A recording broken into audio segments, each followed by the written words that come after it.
Let's get into our first deep dive discussion. Protein guidelines are keeping you weak. So as the name suggests, we'll take a look at what those guidelines are, put them in some context, and also how that applies to many people that maybe have training goals and so on that will be here. So maybe the best place to start, and again, I'll return to you, Professor Phillips, to set us up for this. When we mention protein recommendations, can you maybe mention what exactly are they and give us some context around where these numbers come from?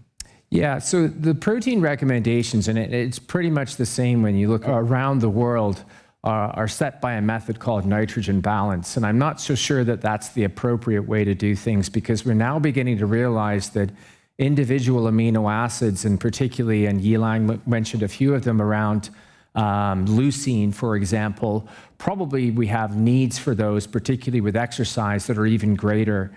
So the recommendation of 0.8 grams per kilo per day, which reoccurs just about everywhere in the world, is for the most part a deficiency prevention threshold. So we're talking about optimization, which is a much more difficult thing to grasp. But we're talking about intakes that are at least 1.2 up to about 1.6 and higher in certain situations if you're putting your body under a lot of stress. So even as high as 2.2, and Dr. Helms has mentioned, there are intakes that are even higher than that in certain energy deficit situations.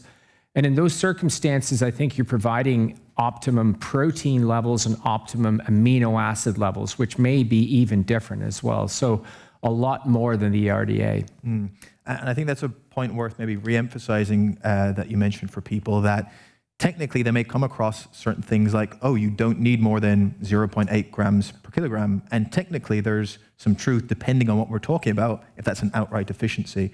Whereas, as you mentioned, that is not necessarily what someone's goals may be. Yeah, exactly. So with that, we have these general recommendations at a population level.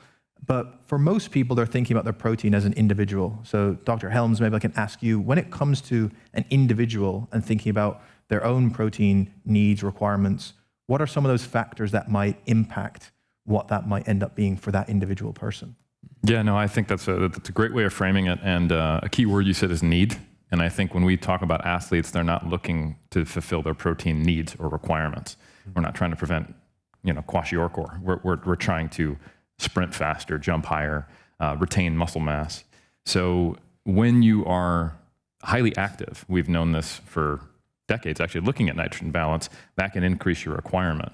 But on top of the requirement of what you need to maintain nitrogen, there is how much will you therefore benefit from? And that is goal specific. And it's also condition specific. So something that's been relatively well established now, there's a recent meta-regression that we were looking at, is that the amount of protein which seems to optimize fat-free mass retention and even potential gain in an energy deficit is higher than the amount that will optimize fat-free mass gain when you're in a surplus or a maintenance. So as Dr. Phillips mentioned, that level is, we haven't found a threshold yet. There probably is one, but right now we see a linear relationship with protein. So you should eat as much as you possibly can, and it must be Optimum Nutrition branded. No, I'm just kidding. That's the best I'm getting. Yeah, thank you. I'll expect an extra check. No, but in all seriousness, there are practical issues when you go really, really high. So one thing we need to discuss is the scientific understanding of a relationship is not the same thing as a practical recommendation. But on top of higher activity levels, and on top of being in an energy deficit driving up your protein, what you'll benefit from, additionally, there seems to be a leanness factor. So the leaner you are, the more you rely on other substrates. When you look at putting a person with obesity through a total starvation diet, they respond differently. They will have a lot more utilization of adipose tissue because they have enough of it, or body fat. But when you have a very, very lean person, you see leucine oxidation rates go up. You see gluconeogenesis go up, converting proteins to other energy sources. And that's basically what you're seeing from a metabolic perspective in the acute short term that leads to muscle loss long term. So the leaner you are, the more active you are, and then if you're in an energy deficit, and potentially the size of the energy deficit, the more you may need protein. But it's more nuanced than that, which we'll get into. We will certainly get into that. So far we've said we have these general recommendations. Some can relate to avoiding deficiency or for health purposes. Then we might have a different range for maximizing, let's say, muscle recovery. But even within that, individual factors can influence what someone's individual intake may be optimized at, which we'll certainly get to. For now, I wanted to turn to you Liang, and with your experience within China specifically, how is high protein diets currently viewed there, not only within sports nutrition, but more broadly within public health? Okay, absolutely. In China, we have some many food contain protein, similar with maybe your country. We have pork. China people like pork, and beef, chicken, poultry, and seafood, many canned seafood, and dairy. But I don't think dairy food products in China are very popular because the traditional Chinese food don't have dairy products. And we have soy product. So the soy product is very popular in China. And in China, I think nowadays, most Chinese people can meet their basic protein needs. According to the recommendation of Chinese Nutrition Society, the recommendation is for female is 55 grams per day, and for male is 65 grams per day.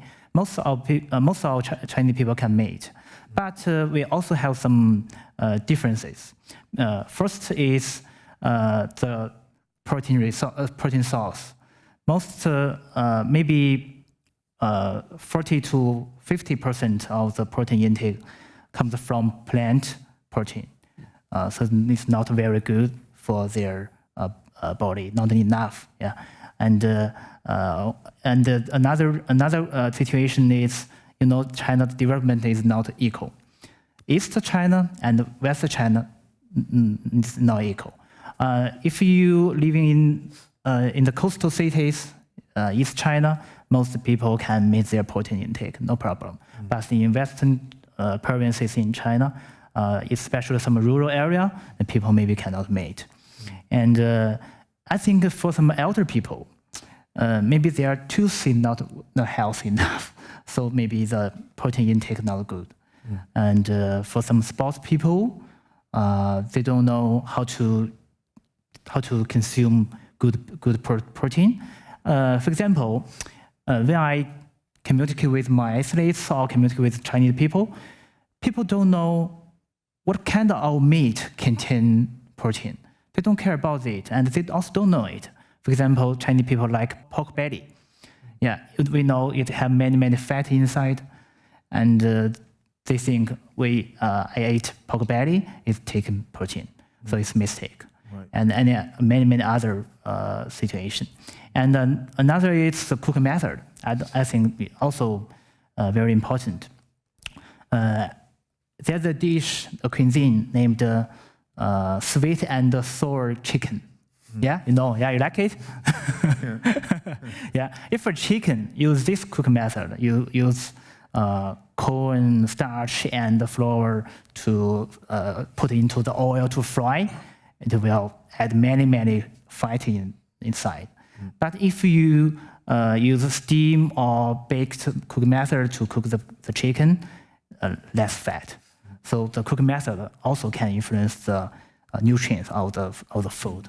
So this information, this knowledge is, I think, most of Chinese people need to know, and most other country people also need to know, I think. And I think that was one thing we'll hopefully get to around how to educate people in a way that allows them to make these choices appropriately. So I need to educate my athletes, educate people normally.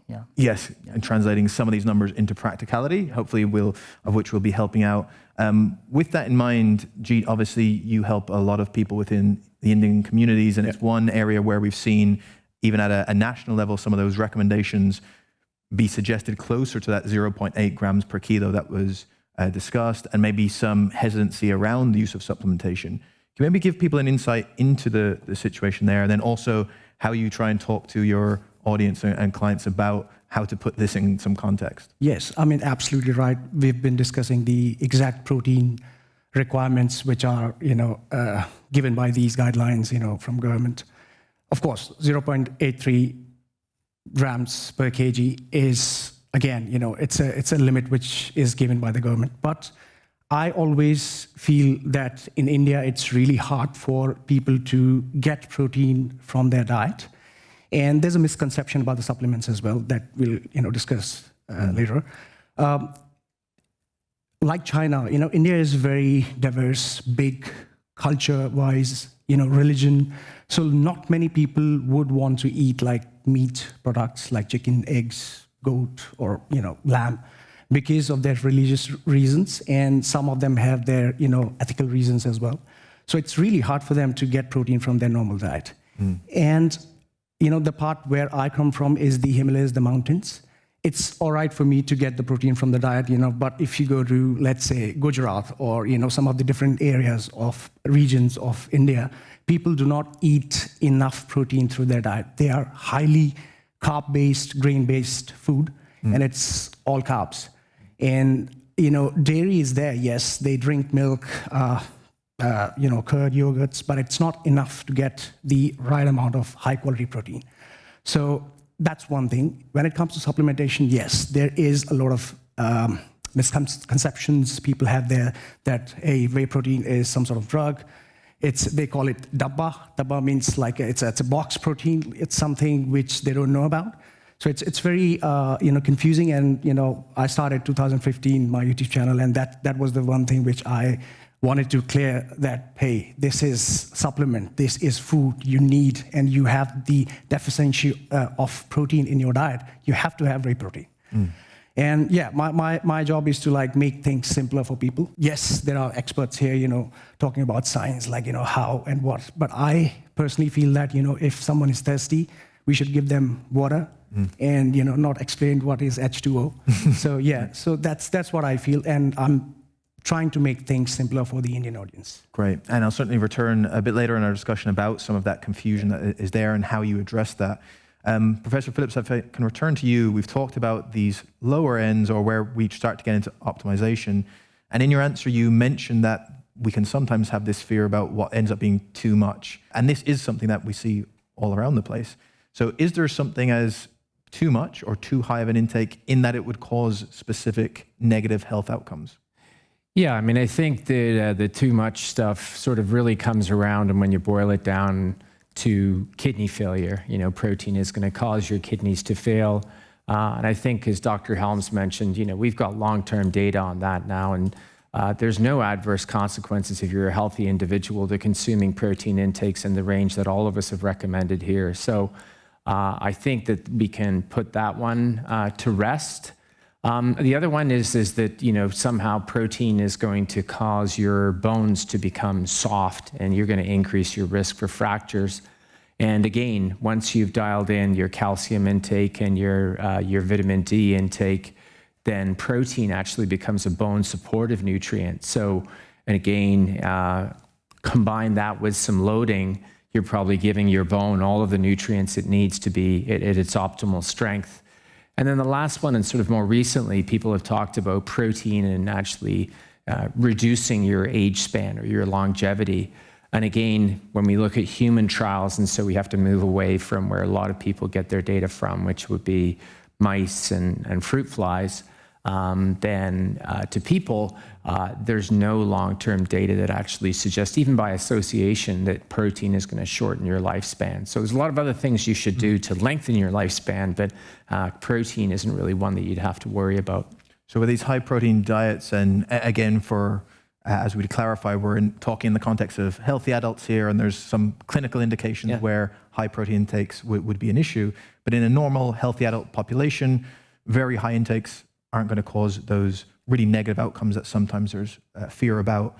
However, Dr. Helms, you mentioned that while there might not be harms, there could be some practical reasons why we wouldn't just say, well, if I want to recover and build more muscle, let's just put my protein as high as possible. There's maybe some practical downsides when it comes to how we might construct our diet. Could you maybe speak to some of those? Yeah, it comes down to opportunity cost.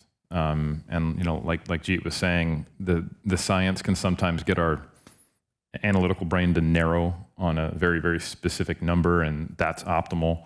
And athletes love to run with that, especially bodybuilders and weight class restricted strength athletes like weightlifters, powerlifters, people I work with.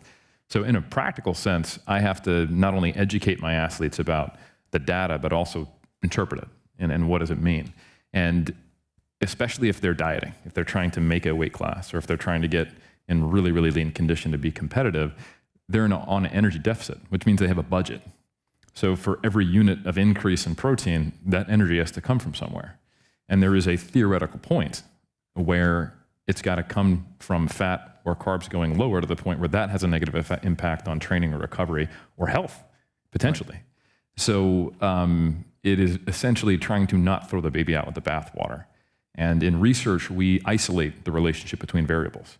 We either do that in, say, a meta-regression, like I mentioned earlier, statistically, or we do it in the study design.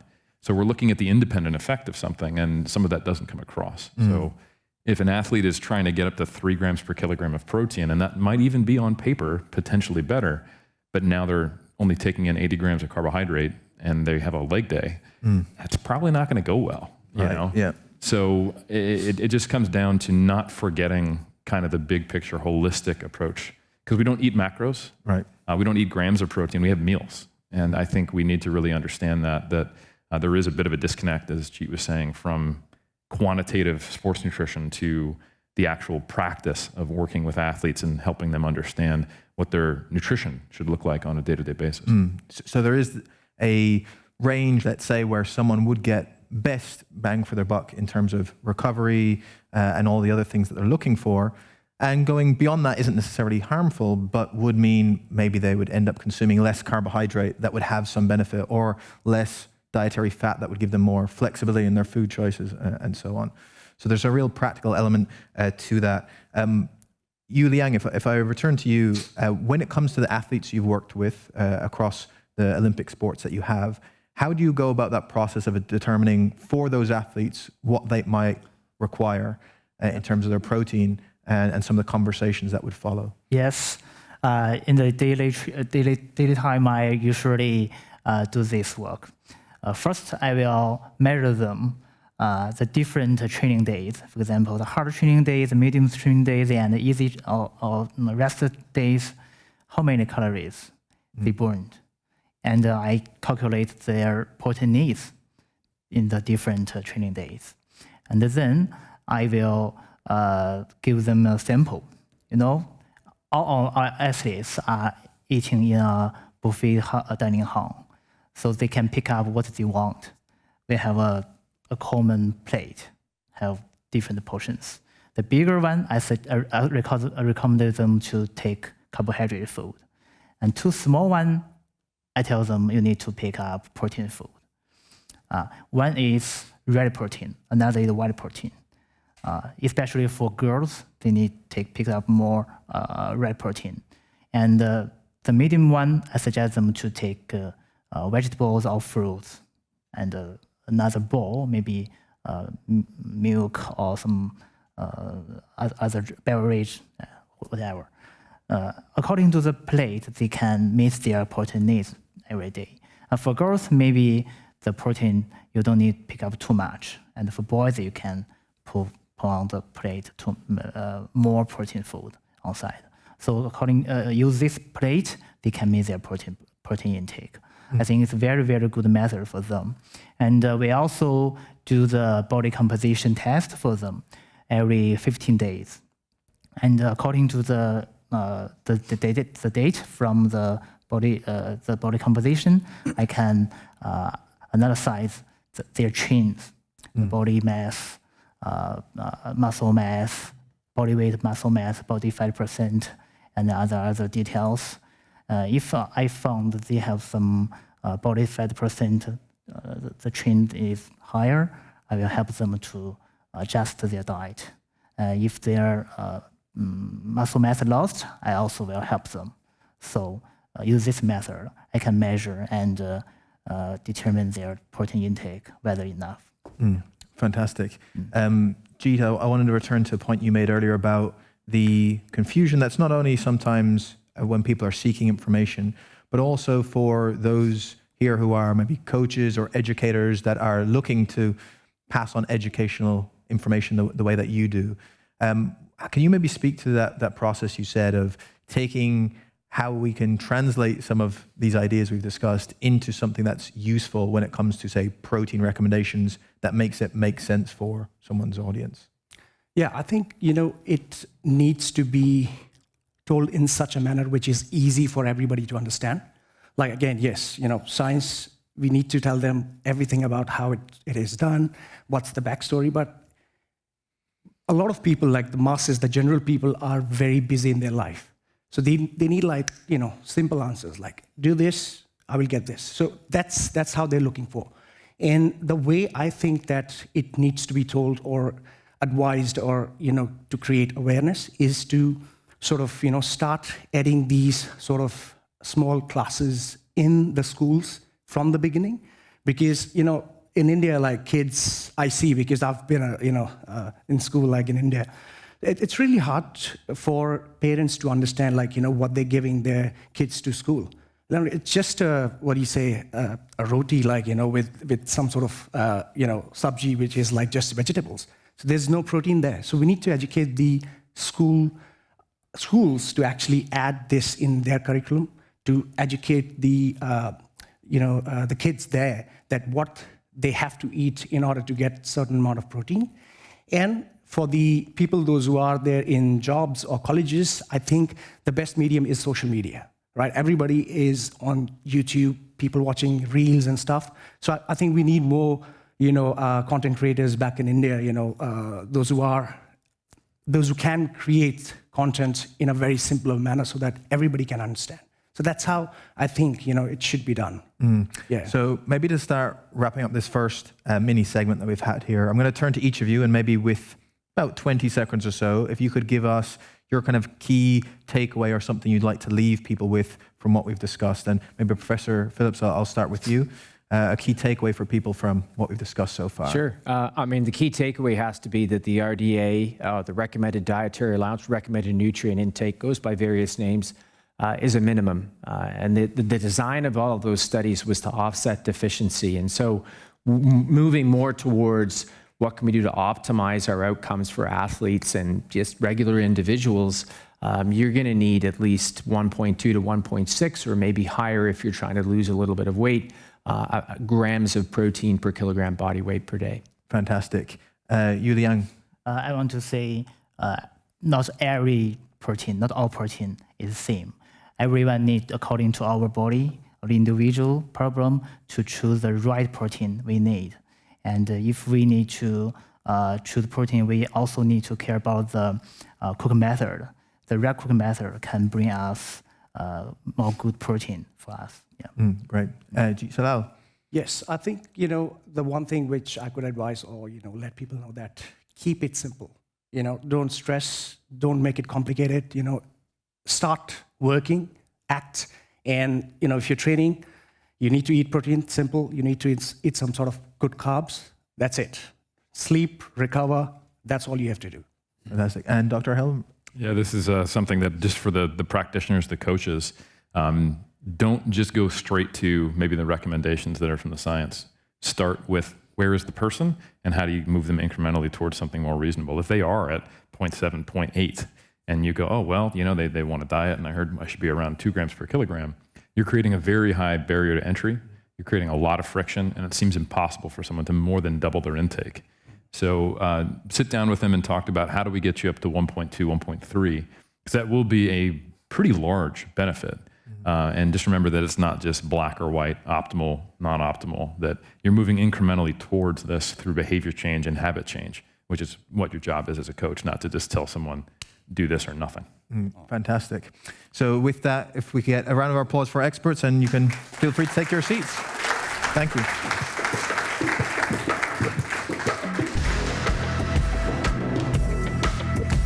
So to maybe build on some of that in terms of determining what your individual intake might be, one thing that Optimum Nutrition does have is their protein calculator. So what you should see on your screen now in front of you is a QR code. With that, you can scan that code. That will bring you to Optimum Nutrition's protein calculator. You can punch in some of your individual information around your activity and so on. And with that, that should be able to generate for you a protein target based on your intake. But to maybe help visualize this, we have 3 of our volunteers that are going to help, based on their protein intake, come and give an idea of where their number came out based on their physical activity and so on. and maybe help us visualize this a bit. So first, I'm going to call our volunteer Ruby to come and give us a hand discussing her protein targets. Ruby, so maybe you can let people know, first of all, a bit about your training goals, any of the things that would relate to maybe protein intake. Hello, everyone. I'm Ruby. I'm a personal trainer and an actress as well. And what I do to hit my protein goals is I just make sure I've got protein with every meal, so breakfast, lunch, and dinner. Quick protein source as well. Chicken, tuna is my new favorite thing. I do a lot of hybrid training. I know that word gets thrown around a lot, but hybrid training, strength training. I run a lot, probably an unusual amount. I accidentally did a half marathon on Saturday. Don't ask how you accidentally do one, but 3 different friends asked me to do 3 different runs and I couldn't say no. Yeah, so I find protein for me is, obviously keeps you fuller for longer and stops me getting grumpy or hangry. Yeah, so protein's really important for me. Great. And so what does your protein target come out at? Mine's 130 grams of protein. 130 grams of protein. So if we have a way to give a representation of this in some way, that to eat 130 grams of protein, that would specifically be 22 eggs would contain that amount of protein. Of course, the recommendation is not that you should only consume eggs to get your protein source, but given that you would have to consume quite a lot to meet that type of target. So we have our visualization of our 22 eggs. And with that, thank you, Ruby, Thank you very much. Take that off you. To get our next one, we'll take our second volunteer. Daryl is here to come and discuss his protein target. Hi, Daryl. Maybe you can mention for people, again, a bit about what you do, your typical training workload, anything else like that. Sure. Hey guys, my name is Daryl. So I'm a sports nutritionist. I predominantly compete in high rocks, CrossFit type events. Did I say my protein goal? You can do. Sorry, gave it a little bit early. So my protein goal is 180 grams. In terms of how I try to get hit my protein requirements, it's typically just to have protein with every meal, similar to what Ruby said, but kind of breaking it down across plant-based, animal-based protein sources, very whole food-based kind of protein sources. And also, if I'm kind of on the go or rushing to go somewhere, having stuff which I can kind of grab and take with me, whether it's protein shakes or easy stuff to take with me as well. Fantastic. So your number came in at 180 grams. Maybe we can get a visualization of this in comparison, which comes out at being around 30 eggs a day in order to consume that. So thankfully, we have Optimum Nutrition to fall back on, so you don't have to have the all-egg diet. Daryl, thanks so much for coming and sharing your number. With that, we'll turn to our third volunteer, but is actually much more of a very special guest, not only a athlete, but one of the most elite athletes in the world. Indeed, the most successful British weightlifter of all time, 5-time European champion, 2-time Olympic and world medalist, as well as a Commonwealth Games gold medalist. Please give a very special welcome to Emily Campbell.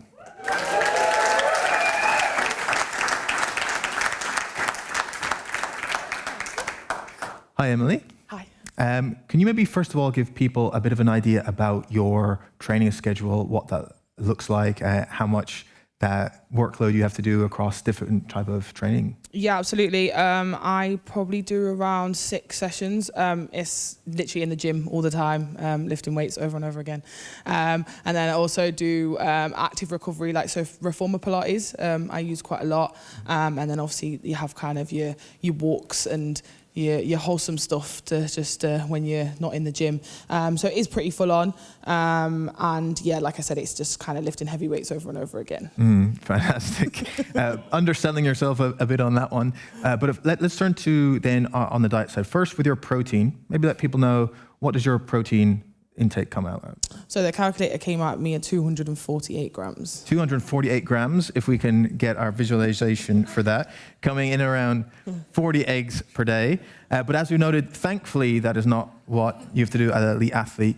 In order to hit your protein targets, can you give people an idea of how you go about that through your diet and supplementation? Yeah, absolutely. I'm not really picky when it comes to like eating a lot of protein. So I eat all meats, all fishes, all seafood, but then also a lot from dairy as well. So things like cottage cheese, Greek yogurt, things like that. And then again, like on the go stuff. So for me, it's really, really important that as soon as I finish training within that half an hour window, that I make sure I get some protein and carbs straight in. So things like beef jerky. Again, I got my elite little combo is cottage cheese and sweet chili rice crackers. Thank you later.